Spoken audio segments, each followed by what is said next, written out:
Chers amis, serons-nous prêts? Aurons-nous fini à temps les préparatifs? Parce que désormais, le temps presse, l'échéance est toute proche.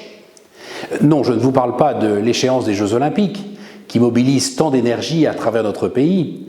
Je vous parle d'une échéance plus proche encore, celle de Pâques, qui arrive à la fin du mois, et qui ne demande pas moins de préparatifs sérieux que les Jeux Olympiques.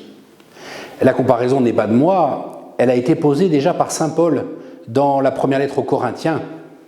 Et ce que Paul dit de la vie chrétienne en général vaut tout particulièrement du carême.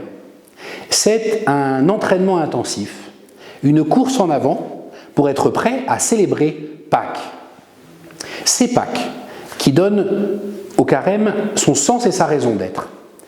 Pour nous, les vieux baptisés, et de manière plus concrète encore, pour les catéchumènes, ces hommes et ces femmes qui se préparent à être baptisés dans la nuit de Pâques.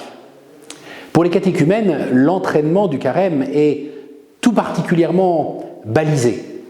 À l'occasion du premier dimanche de carême, ils ont été appelés officiellement à recevoir le baptême.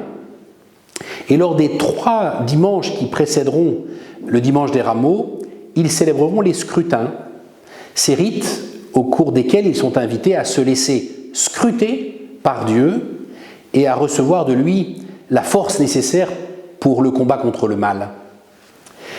Je ne sais pas si nous sommes suffisamment conscients du formidable signe d'espérance que les catéchumènes constituent pour nous et pour notre Église de France, accablée par les scandales à répétition, par le manque dramatique des vocations consacrées et par tant d'autres signes de crise encore. Nous sommes si tétanisés par le bruit de ces arbres qui tombent que nous ne prêtons pas forcément attention à la forêt qui pousse.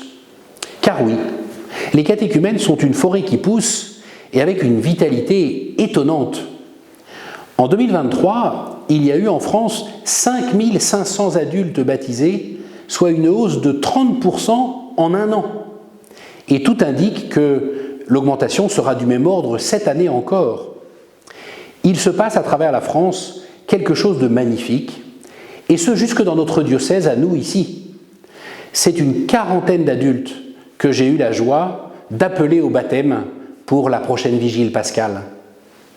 Ce qui fait la beauté du signe des catéchumènes, c'est qu'ils ne sont en rien le fruit de nos efforts de recrutement ou de savantes stratégies marketing que nous aurions développées. Ces hommes et ces femmes viennent frapper aux portes de nos communautés sans que nous n'ayons rien fait pour cela. Leur vie, leur chemin de foi illustre réellement cette phrase de Jésus « L'Esprit souffle où il veut, et tu ne sais ni d'où il vient, ni où il va. » Les catéchumènes sont des frères et des sœurs que Dieu nous donne pour que nous les accueillions. Et leur accueil, leur intégration dans nos communautés est un défi immense, plus important encore que de savoir simplement les préparer à ces sacrements de l'initiation chrétienne. Alors, chers amis, vivons ce mois de carême en faisant corps avec les catéchumènes. Vivons ce carême avec eux, vivons-le comme eux, puisqu'à partir de Pâques, c'est avec eux que nous formerons le corps du Christ qui est l'Église.